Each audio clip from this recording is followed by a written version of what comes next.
Finally police ने अर्जुन को arrest कर दिया और अर्जुन ने बोला मैं उस वक्त किसी और जगह पे था और अर्जुन उस जगह पे पुलिस को सबको लेकर गया जहां पे हवलदार पुलिस जो पहरेदारी कर रहे थे पहरेदारी उन्होंने बोला अर्जुन सर तो यहाँ पे थे ही नहीं।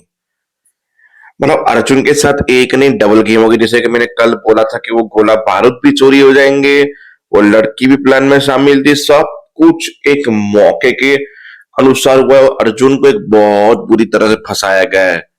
मतलब अर्जुन सबकी नजर में एक बैड विलन बन गया।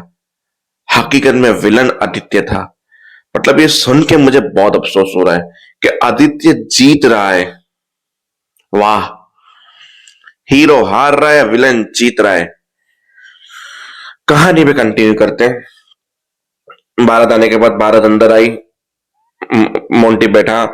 पंडित ने बोला कि दुल्हन को बुलाओ, पर इससे पहले दुल्हन को कोई आया पीछे से लेके चला गया किसी और रूम में और सब कुछ निपटा दिया और वो रूम से कपड़े पहन के बाहर निकला। मतलब समझ जाओ कि आप ईशा के साथ क्या हुआ है। फिर वो इंसान मंडप पे पहुंच गया, यानी कि आदित्य। उसके बाद बोला कि दुल्हन को बुला। दुल्हन को रूम में देखने गई, उसकी माता दुल्हन नहीं मिली। फिर फोन लगाया तो फोन वहीं बज रहा था, खिड़की के पास पड़ा था, वो भी टूटा हुआ था, यानी दुल्हन की माँ घबरा गई।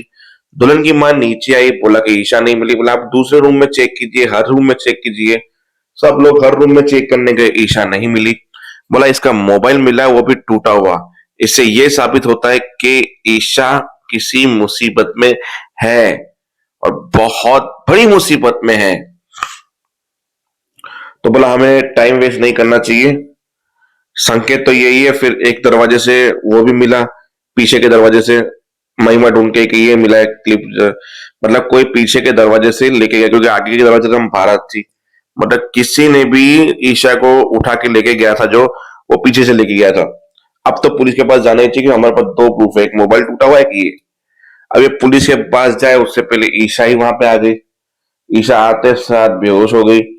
फिर डॉक्टर लेडीज को बुलाया गया, उसने चेकअप किया, सब लोग बात है। बोला ईशा के साथ क्या हुआ, मेरा पति हूं मैं उसका, मुझे तो अंदर जाने तो, मुझे पता करने तो क्या है मेरी ईशा ठीक है कि नहीं। बोला मोंटी शांत हो जा, सब कुछ ठीक हो जाएगा।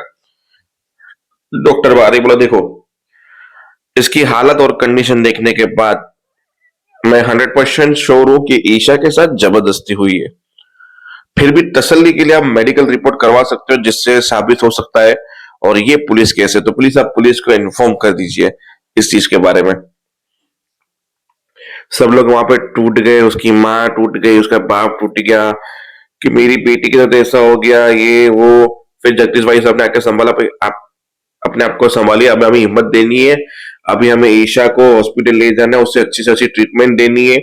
सब चीजें बाद में सोचनी है, पहले ईशा के बारे में सोचना है हमको। तो इसकी माँ बोलने लगी मोंटी की भाई मैं क्यों हॉस्पिटल ले जाऊं, हम लोग क्यों ले जाए, अब ये जाने, इनके खानदान जाने, अब ये मेरे खानदान की बहू नहीं बनेगी। जहाँ काशवी ने सपोर्ट करते हुए बोला आप एक औरत हो के औरत के बारे में सोच रही है, मेरे चाची कहते हुए आपको शर्म आ रही है वगैरह ये वो। मतलब तू मुझे ज्यादा का ज्ञान मत दे, तुझे तो मौका ही चाहिए किसी को सुनाने का, तुझे मिल गया मौका, प्लीज तू हमारे मैटर में बीच में मत बोल। मोंटी बोला आप बीच में मत बोलो, ईशा मेरी बीवी। बोला तेरी शादी नहीं हुई अभी तक। बोला शादी होती तो मेरी बीवी होती, पर मैं उसे अभी भी मेरी बीवी मानता हूं और मैं सपोर्ट करता हूं काश्मीर दी को। काश्मीर दी जो बोल रही है वो राइट है। आपको माँ कहने में शर्म आ रही, एक औरत हो के औरत का दर्द नहीं समझते। ईशा के साथ जो गलत हुआ है उसकी सजा उस इंसान को मिलेगी, और मैं कुछ भी हो जाए शादी तो ईशा से ही करूंगा। फिर इसके पापा को बोला आप हिम्मत मत हारिए, मैं आपके साथ हूं और मैं आपकी बेटी से ही शादी करूंगा, फिर चाहे दुनिया समाज या मेरी माँ कुछ भी कहे, मेरी माँ की तरफ से मैं माफी मांगता हूँ। वहां वो भी बोला भगवान ने मेरी चोली में इतना अच्छा हीरा डाल दिया, आ बेटा गले लग, ऐसे करके गले लगे वहां पे वो लोग। फिर हॉस्पिटल लेके गए उसको। वहां पे चाची फिर से बोली जो करना है करो, मैं एक माँ हूं, मैं भी तुम्हारे साथ हूँ, कोई बात नहीं, क्योंकि समझ गई महिमा ने बोला मैं भी सपोर्ट करूंगी। सब लोग सपोर्ट करने बैठ गए। अब चाची बोली मैं अकेली पड़ गई, तो चाची ने बोला ठीक है मैं माँ हूं, मैं बच्चे का पिघल जाऊंगी। फिर हॉस्पिटल पहुंचे। अब अर्जुन ने बोला हाँ सेफली मैंने उस लड़की को पिकअप कर दिया, वहां पे छोड़ दिया। वो लड़की से पता नहीं लड़की को अकेला देख के लोग ऐसा क्यों करते हैं। अबे वो तुम्हें बना के गई लड़की, अब अर्जुन ऊपर पहुंचा तो पुलिस वाले हवलदार सब के सब बेहोश थे। बोला, लो तुम लोगों को ड्यूटी दी गई, उठो, तुम सो कैसे रहे हो इतनी बड़ी ड्यूटी को, ये वो। ये सो नहीं रहे, ये बेहोश हो गए। सावन, अब तेरी, यहाँ पे गोला बारूद था, सबका सब चोरी हो गया, मतलब किसी ने साजिश की। सीसीटीवी, सीसीटीवी भी ढका हुआ है पूरा का पूरा, मतलब किसी ने आके सीसीटीवी ढका, इनको बेहोश किया, सामान लेके गए। मतलब अभी पूरा का पूरा फरीदाबाद खतरे में है। वो सारा सामान हमने आतंकवादियों को रोकने के लिए, हमला करने के लिए बचाया था, और ये सारा सामान वापस से चोरी हो गया। मुझे इन्फॉर्म करना होगा सर, ऐसा ऐसा हुआ है। पर वो फोन करे उससे पहले वहां से मिंकी का फोन आ गया। बोला, बहुत बुरा हो गया ईशा के साथ, ऐसा ऐसा हुआ है, हम लोग सिटी हॉस्पिटल में, सारा परिवार वहां पे। क्या?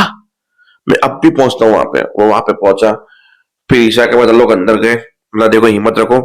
पुलिस को बुलाया गया। पुलिस ने बोला, देखो जब तक आप एफआईआर नहीं करोगे तब तक हम कोई एक्शन नहीं ले सकते। तो मुझे एफआईआर लेनी और आपको एफआईआर रिकॉर्ड भी करवानी होगी। तो हवलदार, तुम रिकॉर्ड करो, तुम एफआईआर लिखो। आप बताइए कि आपके साथ क्या क्या हुआ था। प्लस सपोर्ट किया, मैं तुम्हारे साथ हुई। काश्मीर ने कहा कि तुम बताओ। बोला, मैं उसका चेहरा नहीं जानती हूँ, कैसी थी ये वो, मैं उसका चेहरा नहीं जानती हूँ, मुझे चेहरा नहीं पता। वो आया, मेरे को उठा के लेके गया, मेरे साथ गलत गलत किया, ये सब किया, मुझे उसका चेहरा नहीं याद है। फिर बोला, तुम्हें कुछ क्लू मिला होगा, कुछ उसकी स्मेल, ये वो।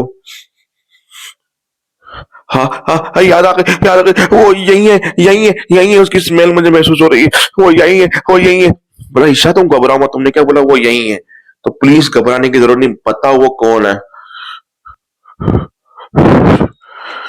शुरू किया, और जगदीश भाई साहब देखे हैं मेरे पे कर रही है।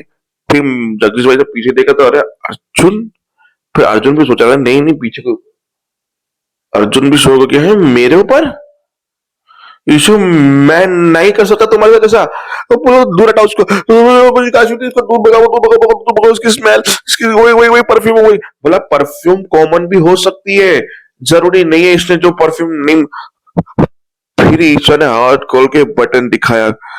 ये तो कॉमन नहीं हो सकता, ये वही बटन है जब मेरे साथ जबरदस्ती हो रही थी और मैंने इसका वो बटन खींच लिया था। फिर बोला, ये तो वही कपड़े हैं जो हमने अर्जुन को पहनने के लिए दिए थे शादी में। फिर वहीं पे एपिसोड खत्म हो गया। फिर देखते हैं अब आगे होता क्या है। तब तक के लिए जय हिंद, मिलते हैं नेक्स्ट वीडियो में।